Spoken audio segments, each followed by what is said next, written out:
Hello बच्चों। आज के हमारे इस बहुत ही स्पेशल इंटरव्यू में हमारे साथ है सीए सान्या गुप्ता।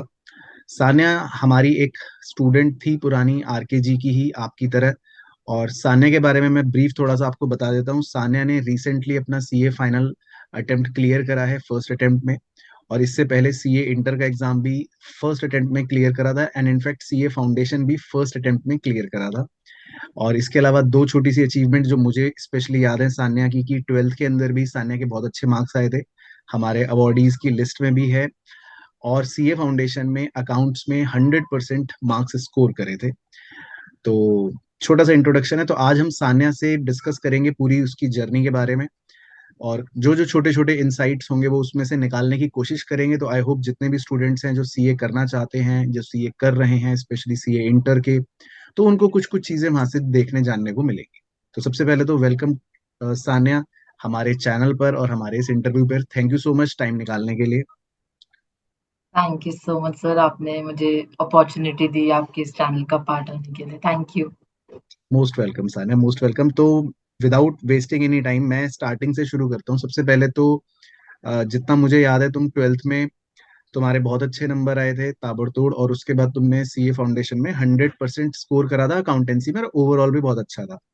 तो सबसे पहले राइट। तो उसके बारे में मुझे थोड़ा सा बताओ, क्योंकि बच्चे जो सीए फाउंडेशन के पढ़ रहे हैं, तो तुम्हारी क्या अप्रोच रहती थी अकाउंटेंसी सब्जेक्ट को लेकर।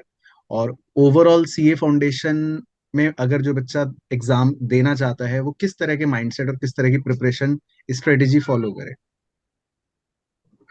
फाउंडेशन और स्पेसिफिकली 11th 12th अगर किसी ने डिसाइड किया ऑब्वियसली उसको सीए करना है, तो सबसे इम्पोर्टेंट थिंग जो उनको फॉर एवर मतलब काम आएगी इज उनके कॉन्सेप्ट्स। मतलब अकाउंटिंग एंट्रीज इज समथिंग जो अभी भी आफ्टर ऑलमोस्ट 11th से अगर मैं काउंट करूँ, 7 8 साल हो गए हैं हमें अकाउंट्स करते करते, अभी भी हमारे काम आती है। बेसिक बेसिक एंट्रीज भी ऐसी चीज है जो लोग बोलते हैं कि बताओ, और लोग घूम जाते हैं कि नहीं भाई हमें नहीं पता, सॉरी, कि सेल्स की एंट्री क्या होती है, परचेजेस की एंट्रीज तो क्या होती है। तुम्हें और तुम्हें इवन याद है लोग, सारी। हाँ, थोड़ा चलो, मतलब आई फील मेरा थोड़ा अकाउंट्स पे ग्रिप ठीक ठाक था, ठीक था, तो मुझे इसकी याद वजह है। से मेरी बेस थोड़ा बना हुआ था। तो वो ना वो बात तक मतलब इवन मेरे मैनेजर्स भी आजकल इंटरव्यूज लेते हैं आर्टिकल्स के, तो उनसे एंट्री पूछते हैं तो वो 2 मिनट एक लेग तो बता देते हैं कि जो एंट्री में आ रहा होता है, दूसरा लेग वो 2 मिनट होते हैं कि नहीं यार क्या था पता नहीं। तो उसकी वजह से वो कहते हैं कि नहीं भाई तुम जाओ, तुम्हें एंट्री नहीं आती, तो sorry we can't take you. चलो, तो ये तो वो बहुत चीज बड़ा बड़ा। बहुत अच्छा इंसाइट मिला। तो मतलब ये देखो, जो हमारे जो बिल्कुल छोटे मासूम बच्चे हैं, क्लास 11th के हैं या 12th हाँ, के हैं, उनके लिए तो पहली ही लाइन में लर्निंग ये है कि आप जो बेसिक कॉन्सेप्ट पढ़ रहे हो, चाहे एंट्रीज ही हो, राइट। तो सीए की जर्नी में भी काम आ रही है और इंटरव्यू में भी वो पूछ रहे हैं, तो ये तो मतलब अच्छे पूछ से रहे हैं करनी चाहिए। ओके ओके, क्योंकि ठीक है। आपका बेस ही मतलब ऐसे है कि आपकी अंडरस्टैंडिंग, आप चीजें सीख तो जाओगे, बट अगर हम्म बेस ही स्ट्रांग है तो आपको टाइम लगेगा चीजें सीखने में, और वो सब चीजें काफी ज्यादा रहती हैं। तो मतलब आई फील अपने 11th 12th से हर सब्जेक्ट पे ग्रिप बना के चलनी बहुत इंपॉर्टेंट है, अगर आप सोच रहे हो आपको फाउंडेशन में एंटर करना है, क्योंकि सिलेबस इतना ज्यादा है। जो चीज हम्म आपको इतने सारे सिलेबस को टैकल करने में हेल्प करती है वो आपके कॉन्सेप्ट्स है। कि चलो इतने सारे सिलेबस में से एक चीज ऐसी है, आप छोड़ सकते हो कि आपके कॉन्सेप्ट स्ट्रांग है, आप कहीं ना कहीं काट लोगे उसे पेपर में। तो वो चीज रहती है। अकाउंटिंग एक बहुत ऐसी चीज है जो हमेशा काइंड ऑफ स्टैंडर्ड्स ही रहती है, थोड़े बहुत हम्म, कॉम्प्लिकेशन बढ़ते जाते हैं। पढ़ते जाते हैं, तो राइट। वो चीज है। तो वैसे और अब जैसे मैं क्वेरीज की लिस्ट इसीलिए लेकर आया हूँ अपने साथ, जो बच्चे पूछते हैं। अब एक क्वेश्चन आता है कि दीदी से ये पूछा जाए कि आप सीए फाउंडेशन में कितने घंटे पढ़ती थी, सीए इंटर में कितना, और सीए फाइनल में कितने घंटे पढ़ती थी। ओके, फाउंडेशन में बीइंग वेरी ऑनेस्ट नहीं पढ़ा ज्यादा, क्योंकि मैं तब नई नई रेगुलर कॉलेज के पार्ट थी, तो थोड़ा अच्छा हाँ, तो नया नया। तुमने कौन से कॉलेज जाती थी, ये भी मुझे बताना। मतलब मेरा साउथ दिल्ली में कॉलेज ऑफ वोकेशनल स्टडीज था, दिल्ली यूनिवर्सिटी में, सीवीएस, भगत के ओके। बगल में लोग भगत जानते हैं सिंह का उसे। बाजू वाला, हाँ मुझे पता है। बच्चों को राइट। भी तो उसी, बच्चे वैसे भी लोग उसी उसको नाम से जानते हैं। जानते हैं। हाँ, तो उसी नाम से जानते हैं। तो मैं थोड़ा नई नई थी कॉलेज में, तो वो क्रेज होता नहीं कि अरे कॉलेज जाएंगे कॉलेज जाएंगे। तो 7 7 8 8 बजे तो हम कॉलेज में रहते थे। जो मैक्सिमम पढ़ती थी वो 3 4 घंटे जो आपकी क्लास होती थी, और वीकेंड्स पे जो क्लास होती थी। ज्यादा अच्छा, मैंने फाउंडेशन में तो बहुत एफर्ट नहीं लगाया, बट हाँ डेफिनेटली इंटर और फाइनल में तो बहुत मेहनत करी है। मतलब फाइनल में तो आई फील कुछ ज्यादा ही बहुत ही हो गई। ज्यादा करे, हाँ, गॉड लेवल आ गया होगा फाइनल में तो। क्योंकि तो आर्टिकलशिप अपने आप में इतनी टायरिंग थी, तो ओके, तो इसकी वजह कितने, से। हाँ, तो अगर घंटे, बच्चे तो घंटे पूछते हैं कि कितने घंटे पढ़ाई करनी है घंटे इंटर में और फाइनल में। तो इंटर में सिंस आपके पास कुछ और करने के लिए नहीं है, तो मतलब आप लगा अगर स्टार्टिंग से मतलब डिफर करता है एंड का टाइम और स्टार्टिंग का टाइम, लास्ट के 2-3 महीने तो आप राइट। पूरा दिन ऑलमोस्ट लग ही पूरा जाते दिन हो। पढ़ोगे। राइट। हाँ, पर इनिशियल डेज में आपका मतलब रहता है कि आपने क्लास अटेंड कर ली, 2-3 घंटे आके पढ़ लिए, फिर धीरे धीरे जैसे बढ़ता जाएगा प्रेशर, तो आपने 5-6 घंटे कर लिए, 6-7 घंटे कर लिए, 7-8 घंटे कर लिए, और ऐसे करके एग्जाम से बढ़ता जाएगा पहले। पढ़ना। एग्जाम से पहले तो ऑलमोस्ट मतलब पूरा दिन चलता ही था, 6-7-8 घंटे सोने के अलावा बाकी टाइम पढ़ ही रहे होते थे, थोड़ा बहुत बीच में 1-2 घंटे का ब्रेक ले लिया, तो ओके। दो एंड तीन सेम। महीने तो लास्ट की सख्त रहती है। और सेम सीए फाइनल में भी है, उसमें और ज्यादा इंटेंसिटी बढ़ जाती है कि 24 घंटे ही पढ़ना सीए पड़ता है। फाइनल में मतलब हमारे ऑफिस में 4.5 महीने की छुट्टी मिलती है लास्ट में, अच्छा। मतलब हमारे में 4 मंथ्स की लीव है। तो उससे पहले बिफोर 4 मंथ्स सिंस ऑफिस चलता था, तो हमारा तो 12 घंटे 14 घंटे काम ही काम ओके। चलता है। बस तो एक रिमेनिंग चीज जो मैं टाइम। फॉलो, हाँ हाँ। हाँ, कोई टाइम नहीं है, मतलब 12 बजे तो मतलब ऐसा होता है कि चलो ठीक है, सो गए 12 बजे, बेड से ओके। उठे टेबल पे बैठे, बेड से उठे टेबल पे बैठे, यही चलता था। तो बस एक चीज स्टैंडर्ड रखती थी कि 90% ऑफ द डेज मैंने रोज एक क्लास ली है, मतलब ये ओके। मेरी स्ट्रैटेजी थी कि भले ही मेरी क्लास में 30% घुसे दिमाग में, पर मैं हम्म। सुबह ना टेबल पे आके हाफ माइंडेडली पढ़ लेती थी, क्लास कान में डाल लेती थी और नोट्स बना लेती थी। ओके, तो वो मतलब वो एक एक मेरी, कंसिस्टेंसी रखी कि चाहे कुछ भी हो हाँ क्लास जरूर ले लो, वो नहीं हाँ मिस करनी। ओके। हाँ, मतलब आपको ऐसा लगता है कि आप क्लास करोगे, आपको सेल्फ स्टडी करना इंपॉर्टेंट है, लास्ट में हम्म। याद नहीं आएगा, पर 3 साल में एंड तक सब कुछ भूल जाते हो। तो जो राइट। चीज याद रहती है वो सिर्फ रजिस्टर में लिखा हुआ कि हाँ लिख। मैंने किसी कोने में एग्जैक्टली। कुछ लिखा था, वो याद रहता है। तो वो एक चीज थी बस मेरी स्टैंडर्ड, उसके अलावा मैं 2-3 घंटे मतलब डेली बेसिस पे 3 ही घंटे पढ़ पाती थी, क्योंकि हम्म। बाकी 12 घंटे तो हम काम ही कर रहे होते थे। बिल्कुल सही कही, मैं इसमें एग्री करता हूँ। मैं इसलिए बच्चों को बताना चाहता हूँ, स्पेशली इंटर और फाइनल के जो स्टूडेंट्स हैं, कि आपको हमेशा ये फीलिंग आ सकती है कि मैं पढ़ नहीं पाऊंगा, मैं बहुत बिजी हूँ, कॉलेज है या ऑफिस है, ट्यूशन जाने का फायदा नहीं है, क्लास छोड़ देते हैं, बाद में कर लेंगे। बट ये चीज मैंने भी नोटिस करी है जब मैं भी पढ़ता था, और सान्या भी बोल रही है कि आप पढ़ो जरूर, मतलब कि अपनी क्लासेस जरूर लो। चाहे आपको कुछ भी ना समझ आए, एटलीस्ट आप रजिस्टर में लिखोगे। 2.5 साल बाद, 3 साल बाद जब भी अटेम्प्ट आएगा तो आप सब कुछ भूल चुके होंगे, लेकिन रजिस्टर में लिखी हुई आपकी खुद की बातें आपको बाद में जरूर याद आ जाती है, हेल्पफुल रहती है। राइट। ओके सान्या, बाकी अब सान्या फिर ये बताओ, नेक्स्ट एक क्वेश्चन है, फिर वो बच्चों का भी डाउट है, मैं भी पूछ लेता हूँ कि तुमने कॉलेज करा सीवीएस से, फिर सीए इंटर तुम्हारा फर्स्ट अटेम्प्ट में क्लियर हो गया, उसके बाद ट्रेनिंग तुमने कहाँ करी, क्या प्रोफाइल है, उसके बारे में थोड़ा सा बताओ।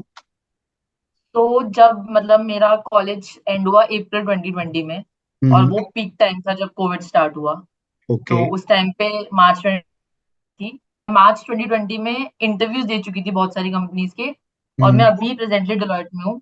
आउट ऑफ बिग फोर सिर्फ एक ही डिलॉयट से मेरे पास कॉल आया था, उसका इंटरव्यू मेरा क्रैक हो चुका था, but okay. Still Covid Covid की वजह से उन्होंने सबके इंटरव्यूज रोक दिए थे, कि मतलब आप और क्लियर हो गए हो बट वील सी आपको ज्वाइन कराएंगे या नहीं कराएंगे। बाद में। तो ऐसा सारी कंपनीज में, हाँ, तो ओके। ऐसा हाँ, तो सारी ये। कंपनीज में हो गया था। ओके, तो तुमने अच्छा मतलब बताया कि तुम बिग फोर में हो, तो बहुत अच्छा है। क्योंकि अब बच्चों का इसी से रिलेटेड लिंक्ड अगली क्वेरी आती है कि अब हम बिग फोर में एंट्री अगर करनी है, ये बच्चे पूछते हैं जो इंटर कर रहे हैं कि ट्रेनिंग करनी है, तो बिग फोर में आने के लिए क्या करें बच्चे? कईयों के पास रेगुलर कॉलेज नहीं है, या कईयों की रैंक नहीं आती। आई होप तुम्हारी भी रैंक नहीं थी, नहीं बट नहीं, फर्स्ट रैंक नहीं अटेम्प्ट था। थी। हाँ। राइट।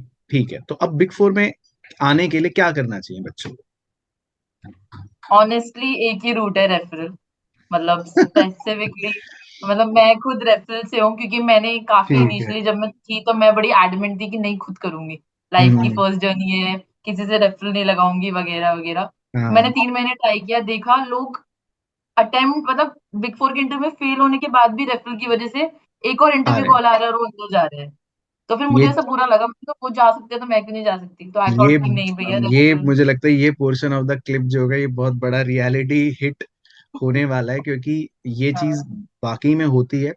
बट इसको हम्म, मतलब ओपनली कोई कहता भी नहीं। ऑब्वियसली जिसने लिया रेफरल का सहारा वो तो वैसे ही नहीं बताता, लेकिन ऑब्वियसली और भी लोग इस चीज को इतना इंपॉर्टेंस नहीं देते। या तो कुछ लोग कहते हैं कि आपकी रैंक आनी चाहिए, कुछ लोग कहते हैं कि हम्म, आपकी इंग्लिश अच्छी होनी चाहिए। हम्म, बट रेफरल इज ऑब्वियसली, सही बोला सान्या ने कि at the end of the day वो बहुत इंपॉर्टेंट है। बट फिर भी इन इन अगर जनरल पार्लेंस की अगर किसी को पास रेफरल नहीं है, तो क्या बिल्कुल ही उसका स्कोप नहीं है बिग फोर में, या तो भी कोई स्लाइट चांस है? नहीं नहीं, ऐसा नहीं है कि बिल्कुल ही स्कोप नहीं है, बिकॉज ओके। मतलब जो क्वांटम ऑफ एप्लीकेशन होती है बिग फोर में वो बहुत हाई होती है, तो वो ना अच्छा। प्रोबेबिलिटी आती है।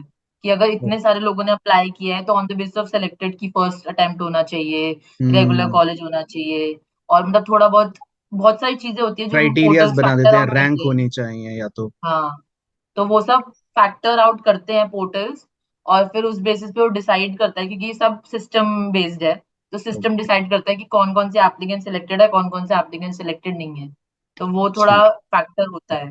बाकी तो रेफरल में भी एक चीज स्टैंडर्ड है, भले ही आपकी कितनी बड़ी रेफरल हो, हम्म। फाइनली आपके इंटरव्यू में परफॉर्मेंस कैसी है वो भी डिपेंड करती है। बिकॉज आप, क्योंकि राइट। आप इतनी बड़ी कंपनी को रिप्रेजेंट कर रहे हो, इतने बड़े बड़े क्लाइंट्स हैं, तो तो आप वो कैसे खड़े उन्हीं को हो, अपने कैसे हिसाब बोलते से हो। ही रखेंगे जो उनको लगेगा हाँ, सुइटेबल तो है। हाँ, तो वो चीज वो लोग देखते जरूर है कि हाँ, कि मतलब बंदा कॉन्फिडेंट होना चाहिए, उसकी नॉलेज से। मैंने बताया मेरे मैनेजर्स ने, इवन दो हम्म। लोग अच्छे अच्छे रेफरल से वहां बैठे थे, बट उन्होंने हम्म। रिजेक्ट कर दिया जस्ट बिकॉज उनका बेस क्लियर नहीं था। उनको उनसे राइट। कम्युनिकेट लगा कि नहीं भैया, नहीं नहीं, हुआ, वो हाँ। डिजर्व नहीं करते। तो वो सब चीजें थी, मतलब कि वो सब फैक्टर्स जरूर इंपॉर्टेंट होते हैं। ये नहीं कि मतलब जस्ट बिकॉज आप बहुत किसी बड़े उसके वो हो, तो आप बैठ जाओ और आप बस क्लियर हो बैठ ही जाओगे। जाओ, ओके, मतलब हाँ, दोनों तो चीजें हैं वैसा अपनी भी अपनी नहीं। जगह, ओके। हाँ, क्योंकि एप्लीकेंट्स बहुत सारे हैं, तो कोई बेस बनाया हुआ है कि उसको फिगर आउट क्लीन करने का, तो वो राइट, राइट। चीज है। सेम चीज जो कैंपस प्लेसमेंट में भी होती है। राइट। ओके।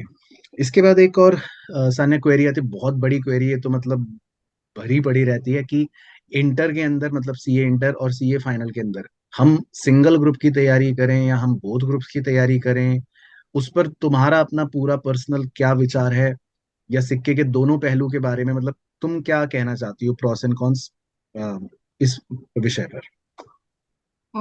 आई फील ये सब्जेक्टिव है, आपको हम्म। लोगों को देख के डिसाइड नहीं करना चाहिए कि अरे वो दूसरा, मैंने लोगों को देखा है कि नहीं भाई वो दो दे सकता तो मैं क्यों नहीं दे सकती।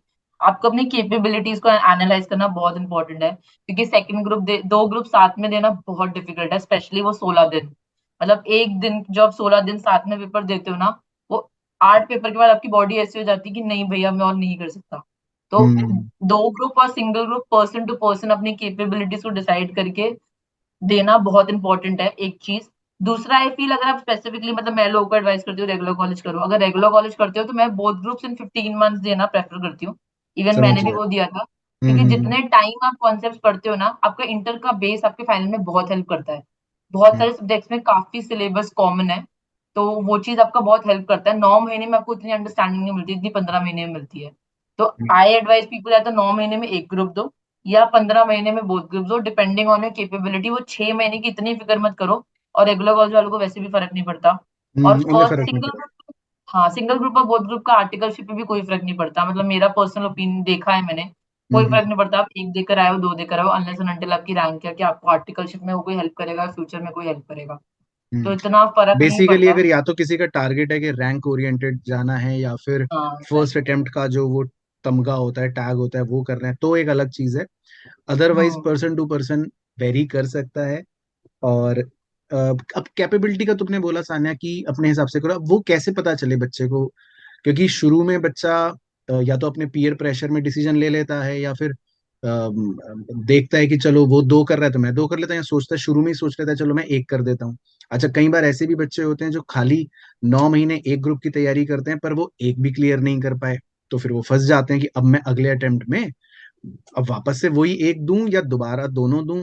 वो एक सिनेरियो होता है, तो इस चीज को कैसे एसेस करें शुरू में ही, कैसे अपनी कैपेबिलिटी को पहचानें कि मैं कर पा रहा हूँ या नहीं, वो चीज को कैसे हैंडल करें बच्चे, ये एक इशू आता है। हाँ, मतलब थोड़ा सा मैंने वही बोला कि थोड़ा पर्सन को, मतलब इतना ज्यादा हमेशा इतना ऑप्टिमिस्टिक भी नहीं होना चाहिए, आई फील। थोड़ा आपको अपना बैकग्राउंड पता है, आपको अपना बेस पता है, आपको अपनी लेवल ऑफ कितना आप एक्सर्शन ले सकते हो, क्योंकि मैंने जैसे बोला कि फर्स्ट ग्रुप और सेकंड, दो ग्रुप और एक ग्रुप देने में बहुत फर्क है इन टर्म्स ऑफ एक्सर्शन। आप एक राइट। बार में 8 सब्जेक्ट्स की रिटेंशन कैपेबिलिटी रखते हो, क्योंकि 8 सब्जेक्ट्स को साथ में हम्म। मैनेज करके चलाना और रिटेन करना, वो अपने रिटेन आप में करना। बहुत डिफिकल्ट टास्क है। राइट, ये अच्छा चार पॉइंट है। सब्जेक्ट हाँ, 4 सब्जेक्ट्स में कंपेरेटिवली प्रेशर बहुत कम होता है एज कम्पेयर टू 8 सब्जेक्ट्स। आप काफी धीरे धीरे आराम आराम से चलना चाहते हो तो आप निकाल सकते हो। मतलब मैंने ऐसे बहुत सारे लोग देखे हैं जो इंटर में सोचते हैं कि क्यों करना चार, मतलब 8 क्यों देने, हम 4 दे देते हैं, फाइनल में आराम से 8 एक बार में निकाल लेते हैं, जस्ट बिकॉज उनको ईजी चलना होता है। उनको एकदम से बर्डन नहीं लेना होता, इतना प्रेशर नहीं लेना होता। मैं भी कभी कभी सोचती ओके। हूँ मैंने इंटर में 8 क्यों ही दिए, क्योंकि वो बहुत थोड़ा डिफिकल्ट हो जाता है एंड में ना, वो आठों चीजें को मैनेज करके तो चलना। मतलब तुमने और खुद इतना डिफिकल्ट पाथ जो है वो चुना, बट हम्म, जूनियर्स को तुम कहोगे कि अपने हिसाब से ही सेलेक्ट करें, ऐसा नहीं है कि राइट। बोथ ही देने, राइट। सही। कोई बेनिफिट नहीं है, मतलब 8 अनलेस एंड अनटिल रैंक नहीं आती 8 और 4 सब्जेक्ट्स का। मेरी पर्सनल अंडरस्टैंडिंग में मुझे कहीं पर भी कभी किसी को लिए कोई बेनिफिट नहीं दिखा। ठीक है, और उल्टा प्रेशर ज्यादा होता है, तो इट्स बेटर कि अगर अपनी हाँ। कैपेबिलिटी थोड़ा इजी गो वे करने की है तो फिर सिंगल ग्रुप्स करके ही देना चाहिए। Perfect perfect. इसके अलावा साने एक बहुत बड़ी क्वेरी है, वो तो बाजार में बचपन से चली आ रही है कि सीए जो है वो मुश्किल है, हम करें या ना करें। तो अब तुमने तो पूरी जर्नी बिल्कुल अभी निकाली है, तो इस क्वेश्चन का क्या आंसर है तुम्हारे हिसाब से? और मतलब जो बच्चे बिल्कुल ही नए हैं, ट्वेल्थ में हैं, क्योंकि ट्वेल्थ का बच्चा कॉमर्स लेने के बाद सोचता तो है कि मैं सीए करूं, फिर बाजार में खबरें आती हैं भाई सीए मुश्किल है, ये है वो है, वो ड्रॉप कर देता है, या कुछ बच्चे करते हैं। तो इस पूरे उस पर तुम्हारा क्या कहना है कि सीए मुश्किल है, क्या है सीए? डिफिकल्ट तो डेफिनेटली है। डिफिकल्ट से ज्यादा आपका पेशेंस, आपके बहुत सारी चीजें टेस्ट करता है। बिकॉज 5 इयर्स, मतलब ऑलमोस्ट मुझे 5 इयर्स हो गए पोस्ट हम्म। कॉलेज, पोस्ट कॉलेज मैंने 2017 में स्कूल क्लियर किया था। तो 5 साल एक ही चीज को देना विदाउट एनी अर्निंग। जब आप देखो आपके स्कूल वाले लोग, यूट्यूब वाले लोग इतना कमा रहे हैं, तो फिर आपको लगता है कि यार आप क्या ही कर रहे हो, क्योंकि अभी तक आप कुछ कमा ही नहीं रहे। तो वो चीज हाँ। हमेशा, प्लस और प्लस अटेम्प्ट लग जाए तो और साल, तो वो ठीक है। चीज डिफिकल्ट है ऑब्वियसली। और 5 साल किसी भी चीज को देना मतलब इतना आसान नहीं है। एक कंसिस्टेंसी बाकी इसमें तो इम्पोर्ट मतलब मुश्किल काम है बहुत कि बहुत 5 साल एक तरह से तपस्या करनी है। राइट। मतलब आपको बहुत सारे, जैसे लोग लिखते हैं ना कि बहुत सारे unattended family function, sleepless nights, वो हाँ, ये एक्चुअल होता में है। वो चीज है। हाँ। अच्छा। अच्छा। मतलब लास्ट एक रिजल्ट से 1 साल पहले तक तो मैं ऑलमोस्ट अपने रिश्तेदारों में फेस्टिवल्स में कहीं नहीं जाना। गए। हाँ, क्योंकि आप जब जाते हो ना तो आप सिर्फ जाते नहीं हो, उसके एक दिन बाद उसको सोचते भी रहते हो कि आप गए थे, अच्छा आपने तो ये टाइम किया वेस्ट हो था। गया। ओके। हाँ, तो लोग पिक्चर्स खींचते हैं, उसको 10 दिन लगाते हैं पोस्ट करने में। तो काइंड ऑफ हम्म। मल्टीप्लिसिटी में आपकी बहुत सारा टाइम लेता है।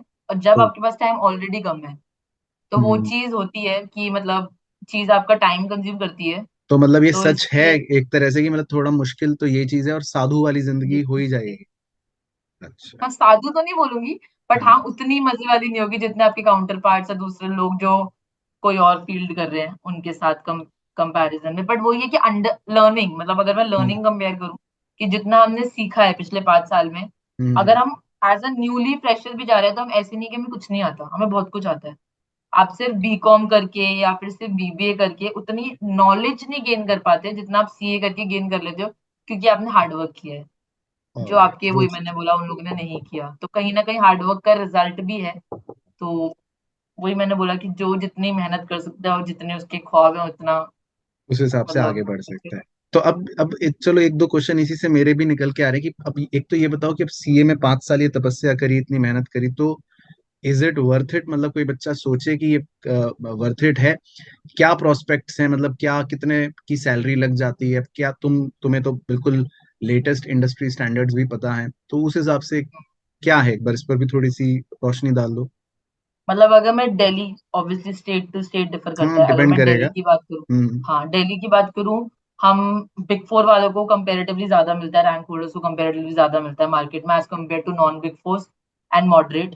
नॉन बिग फोर्स और छोटी फर्म से जो लोग आते हैं इन बिग फोर्स या फिर कहीं पर भी, उनका 9 के आसपास रहता है पे। मतलब 9 लाख 9 उनका पर एनम। सीटीसी रहता है। ठीक है। राइट, 9 लाख पर एनम उनका सीटीसी रहता है। तो वो ठीक है। उनका रहता है, और हम इंटरनल वालों को कंपेरेटिवली बेटर एज मिलता है, हमें थोड़ा 12 ट्वेल्व के टू आसपास मिल फोर्टीन जाता है। ओके, मिल जाता हाँ, है। 12 to 14 मिल जाता है, प्लस और बोनस रैंक होल्डर होगा बोनसेस। तो कोई 15 to 18 तक ले जाएगा। मतलब बिग फोर्स में नहीं मिलेगा, ये मैं बिग फोर्स की बात कर रही हूँ। बिग फोर्स में ओके। रैंक होल्डर हो या नहीं रैंक होल्डर हो, मैटर नहीं सेम है करता। मतलब। सेम हाँ, है, ओके। अंडर वालों को इंडस्ट्री में सीटीसी लेकिन अगर मिलता है। कोई जाता है रैंक होल्डर, इंडस्ट्री हाँ, में जाता है, राइट। तो 15 से 18 आई गेस वो ले जाएगा। इंडस्ट्री में बिग फोर वालों को भी 15 to 18 मिल जाता है, दूसरों को भी 15 to 18 मिल जाता है। But depending subject to clearance of interviews और ऑप्शंस, मतलब बहुत रिस्ट्रिक्टेड, और वही रिस्ट्रिक्टेड है। क्राउड बहुत ज्यादा है। रैंक होल्डर्स को तो 21 के आसपास भी मिल जाता है, मतलब ऐसी कंपनीज है जो 21 भी देती हैं स्पेसिफिकली रैंक होल्डर्स की प्रोफाइल्स के लिए। एक तो चीज उनको और मिल जाता है। आजकल चल रही है कि भाई अब धीरे धीरे एआई आ रहा है, तो सीए की जॉब्स नहीं रहेंगी, या सीए की क्या जरूरत रहेगी? तो इस पर कुछ तुम्हारे ओपिनियंस या कुछ इस तरह की बातें अगर तुम तक पहुंची हो तो इस पर क्या विचार है? मतलब मैंने भी एक बार सुना था कि ऑडिट खत्म हो जाएगा। मुझे नहीं हाँ। लगता इंसान के दिमाग को कोई भी मशीन रिप्लेस कर सकती है, आई फील। बिकॉज इतना सब्जेक्टिव चीज है ऑडिट, जैसे हम कहते हैं हम्म। जजमेंट है ऑडिट में, हम जैसे वर्ड यूज करते राइट हैं। राइट, हाँ मुझे हाँ। नहीं लगता मशीन में आप कोई भी चीज डिलीटली लोग को हटा दो, मैं ही डिसाइड करूंगी क्या होना चाहिए क्या नहीं होना चाहिए। तो वो मुझे नहीं लगता कि कोई ऐसी टाइम आए, मतलब रिसेंट फ्यूचर में कोई ऐसा टाइम आएगा जिसमें लोग कंप्लीटली एआई से एलिमिनेट हो जाएंगे, स्पेशली चार्टर्ड अकाउंटेंट जैसी फील्ड में, जब लोग कहते हैं कि इतना कुछ करना होता है, एडजस्टमेंट्स बहुत करनी वेरी, होती हैं। हाँ राइट, इतनी डाइवर्सिटी तो है वो कोर्स सब, के अंदर भी। तो वो एआई तो ह्यूमन रिप्लेसमेंट का मुझे अभी फ्यूचर में मेरे अकॉर्डिंग तो कोई पर्सपेक्ट दिखता नहीं है। चलो बहुत तो अच्छा, वैसे ही। बाकी ठीक है सान्या, बहुत अच्छा है। अब फिर ये भी बताओ, अब तुम तो सीए बन गई हो, अब आगे का तुम्हारा क्या प्लान है? अब कहाँ इंडस्ट्री में जाना है, कोई और एमबीए करना है, सीएफए करना है, क्या है आगे का तुम्हारा प्लान? मतलब मैंने अब मेरी 3.5 मंथ की भी आर्टिकलशिप बची है स्टिल, मैं थोड़ा अभी डिसाइड कर रही हूँ, रोज मन करता है कि कुछ करूँ, फिर रोज मन करता है कि हाँ, नहीं ये नहीं, ये कर सकती हूँ। तो अभी अच्छा। सिंस ऑप्शंस मुझे दिख रहे हैं कि मेरे पास थोड़े बहुत हैं, तो मैं थोड़ा ऐसे कोशिश कर रही हूँ कि चेंज हम्म। करूँ नहीं करूँ, कुछ और देखूँ कुछ नहीं अच्छा, तो मतलब देखूँ। ये एक्सप्लोर कर रही हो, फिर डिसाइड करोगी, लेकिन करोगी जरूर कुछ ना कुछ आगे हाँ in terms of definitely studies. मतलब, हाँ एमबीए करने का मेरा प्लान था, इधर एमबीए और ग्रेट। सीएफए। मेरा हाँ प्लान था, इवन मेरे बहुत सारे फ्रेंड्स ने सीएफए तो स्टार्ट भी कर दिया है, बट वो लोग हाँ। क्लियर है, उनको इन्वेस्टमेंट बैंकिंग करनी है।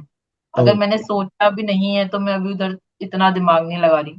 थोड़ा मुझे है कि बहुत पढ़ाई कर ली, अभी कुछ महीने रुक भी जाती हूँ और फिर क्योंकि उसके बाद बहुत ज्यादा दोबारा पढ़ाई से। हो गई। ओके। तो वो नहीं चीज है। ठीक है, मेरे हिसाब से भी अच्छा ऑप्शन है, तुम एमबीए करो, या फिर मेरे हिसाब से तो एमबीए करो तो और बेटर है, अगर अच्छा कॉलेज मिलता है तो। Otherwise CFA is also good option after CA, तो वो बिल्कुल कर सकते हो।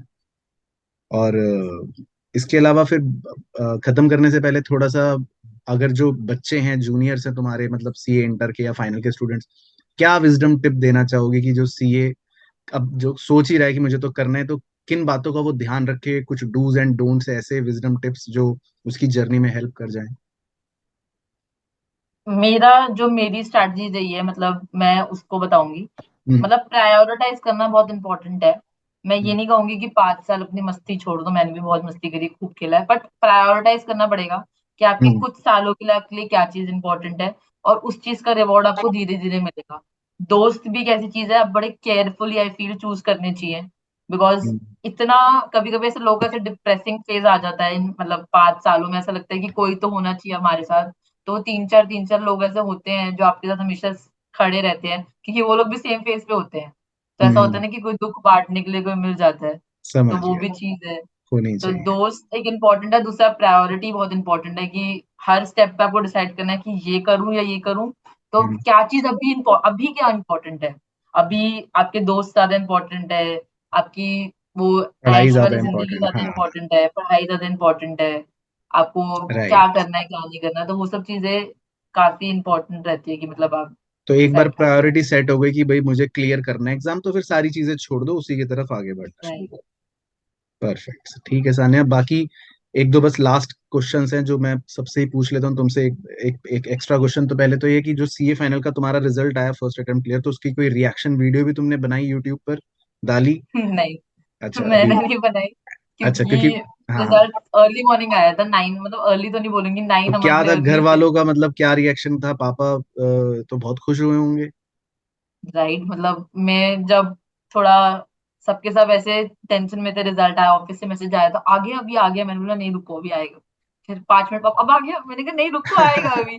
फिर थैंकफुली मेरा रिजल्ट एक बार में डाउनलोड हो गया था, मुझे वो बार बार हैंग और वो अच्छा, वो होमवर्क नहीं करने की करना जरूरत पड़ा, नहीं हाँ पड़ी हाँ। थी। ग्रेट हाँ ग्रेट। रिजल्ट आया था तो मेरे साथ मम्मा थी, पापा नीचे वॉक कर रहे थे, तो मम्मा कहती चेक कर, मैंने बोला ठीक है, मैंने खोला, मम्मी कहती पास में, कहती सारे नंबर देख, तो मैंने बोला अच्छा ठीक है देख रही हूँ। फिर मैंने देखा, कहती देख दोनों जगह पास लिखा हुआ है ना, मैंने बोला हाँ लिखा हुआ है यार, इतना क्यों डाउट कर रहे हो, इतनी तो मैं कॉन्फिडेंट हूँ। तो अरे वो वाह। चीज थी। फिर पापा चल। एकदम से भागते भागते आए तो काफी हम्म। अच्छा एकदम ऑलवेज, और बहुत अच्छा माहौल था। ऑफिस वालों ने बोला कि नहीं आज तो दिन छुट्टी ले ले, आज तेरा एंजॉय करने का दिन है, नहीं नहीं, ये तो बिल्कुल जिंदगी बिल्कुल, भर ये तुझे याद मोमेंट रहेगा ये वाला दिन। याद रहेगा, राइट। हम्म। मैं भी ये बोल रहा था कि ये once in a lifetime moment होता है।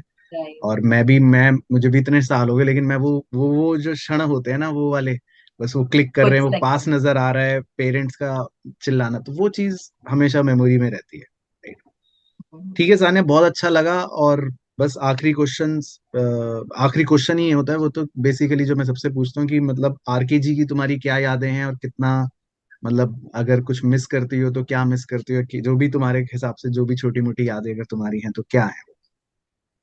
सो मतलब मैंने आरकेजी अपने 12th के एंड में ज्वाइन किया था। मैंने इकोनॉमिक्स की ट्यूशन ली थी क्योंकि मुझे ऐसा लगा कि मैं अकाउंट्स पढ़ती हूँ, अकाउंट्स में कहीं पढ़ती थी और मैं मैथ्स भी कहीं पढ़ती थी। मुझे लगता था इको एक नया सब्जेक्ट है, चलो लास्ट में एक रिवीजन क्लास ले लेते हैं। तो मैं आपके पास लास्ट में अकाउंट इको के टाइम पे आई थी, एकदम लास्ट के 2-3 महीने में मुझे याद है। फिर मैंने आपको फाउंडेशन में ज्वाइन किया था, और ऑब्वियसली जैसे मैंने बोला बेस सेटअप करने में कोई भी चीज हेल्प करती है। अगर आपका बेस ही हिला हुआ है तो आप आगे क्या करोगे? तो ऑब्वियसली आरके जी ने मेरा वो बेस सेटअप करके मेरा फाउंडेशन बनाया, जैसे वर्ड है फाउंडेशन। तो फाउंडेशन। वो चीज थी।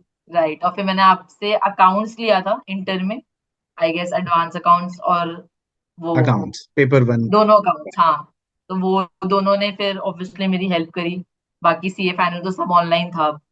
तो हाँ फिर सीए फाइनल, कोविड। कोविड था, सब ऑनलाइन था। तो चलो तो डेफिनेटली आगे जीने से मतलब फाउंडेशन हाँ, तो में तुम्हारी बहुत कुछ बहुत। 12th की मुझे भी कुछ चीजें तो याद हैं, इकोनॉमिक्स की भी हाँ।